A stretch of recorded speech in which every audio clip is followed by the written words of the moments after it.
Hello again, and welcome back to Granny Dorothy Visits. Today's topic is Become Inspired. Just two readings today. The first little one is from Everyday Positive Thinking, Louise Hay. And she said, as your understanding of life continues to grow, you can walk upon this planet safe and secure, always moving forward toward your greater good. And the next reading from Wayne Dyer's 10 Secrets for Success and Inner Peace. And this is the 8th secret. Treat yourself as if you already are what you'd like to be.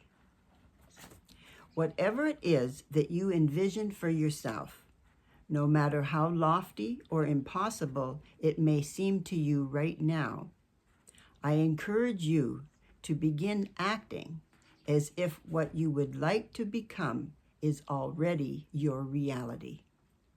This is a wonderful way to set into motion the forces that will collaborate with you to make your dreams come true. To activate the creative forces that lie dormant in your life, you must go to the unseen world, the world beyond your form. Here is where what doesn't exist for you in your world of form will be created. You might think of it in this way. In form, you receive information. When you move to spirit, you receive inspiration. It is this world of inspiration that will guide you to access anything that you would like to have in your life. What it means to become inspired. Some of the most significant advice I've ever read was written more than 2,000 years ago by an ancient teacher named Patanjali. He instructed his devotees to become inspired. You may recall that the word inspire originates from the words in spirit. Patanjali suggested that inspiration involves a mind that transcends all limitations, thoughts that break all their bonds, and a consciousness that expands in every direction. Here is how you can become inspired. Place your thoughts on what it is you'd like to become. An artist, a musician, a computer programmer, a dentist, or whatever. In your thoughts, begin to picture yourself having the skills to do these things. No doubts, only a knowing. Then begin acting as if these things were already your reality. As an artist, your vision allows you to draw, to visit art museums, to talk with famous artists, and to immerse yourself in the art world. In other words, you begin to act as an artist in all aspects of your life. In this way, you're getting out in front of yourself and taking charge of your own destiny at the same time that you're cultivating inspiration. The more you see yourself as what you'd like to become, the more inspired you are.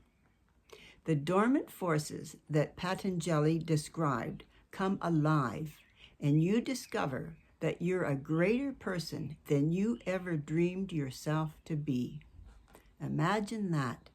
Dormant forces that were dead or non-existent springing into being and collaborating with you as a result of your becoming inspired and acting as if what you want is already here. By having the courage to declare yourself as already being where you want to be, you will almost force yourself to act in a new, exciting, and spiritual fashion. You can also apply this principle to areas other than your chosen vocation. If you're living a life of scarcity, and all of the nice things that many people have are not coming your way, perhaps it's time to change your thinking and act as if what you enjoy having is already here. Visualize the beautiful automobile that's your dream car and paste it on your bedroom door, as well as on the refrigerator. While you're at it, paste it on the dashboard of the car you're now driving. Visit a showroom, sit in your car, and note the beautiful new car aroma. Run your hands over the seats and grip the steering wheel. Walk all around your car, appreciating the lines of it.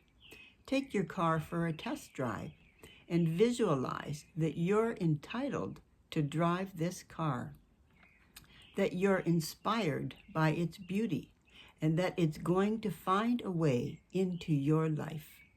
In some way, somehow, this is your car. Talk to others about your love for this car. Read about it. Bring up a picture on your computer screen and leave it there to view each time you're near that computer.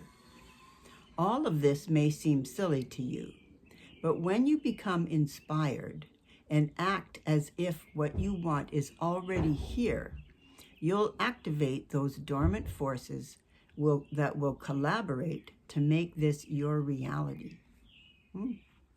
Extending inspiration everywhere. Treating yourself in the manner described above can become a habitual way of life. This doesn't involve deception, arrogance, or hurting others.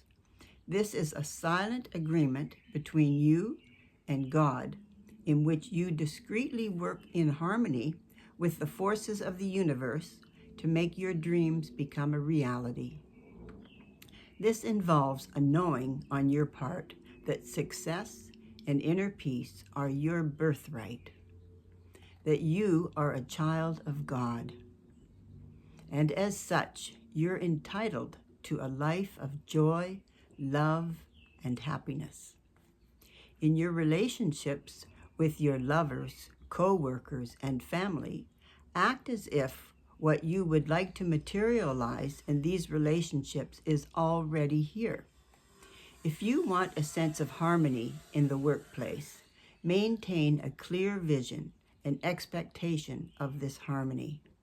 Then you're out in front of your day, seeing 5 o'clock arriving peacefully for everyone when it's still 7:30 in the morning.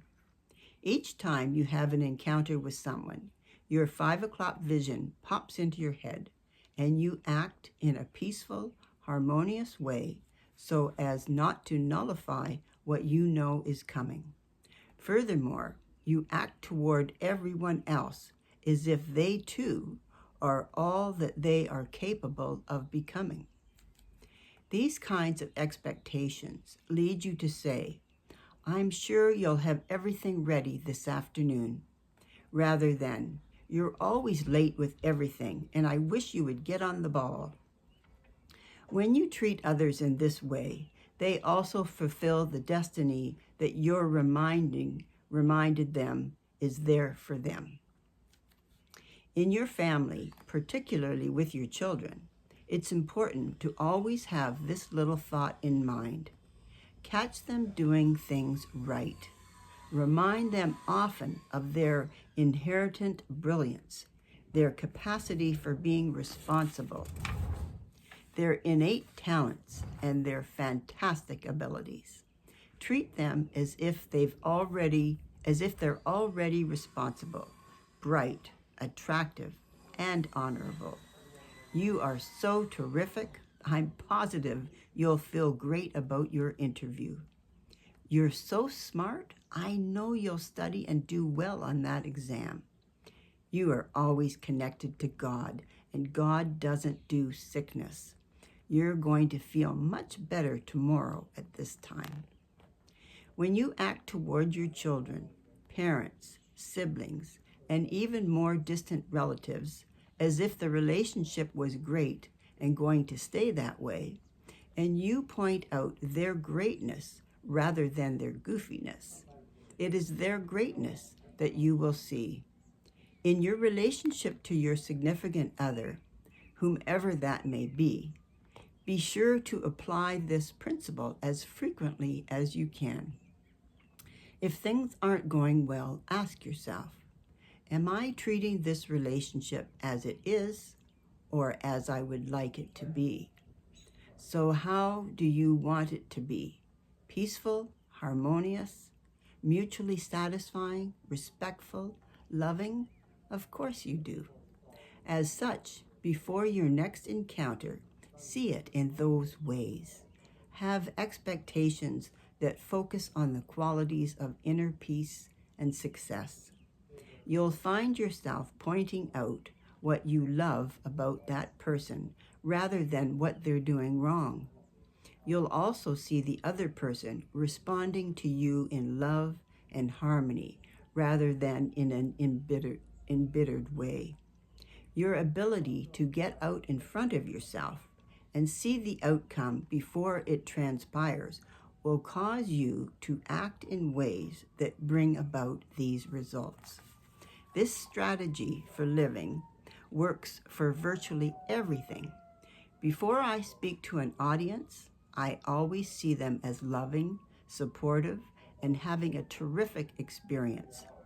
Before writing, I see myself with no writer's blocks, being inspired and having spiritual guidance available to me at all times.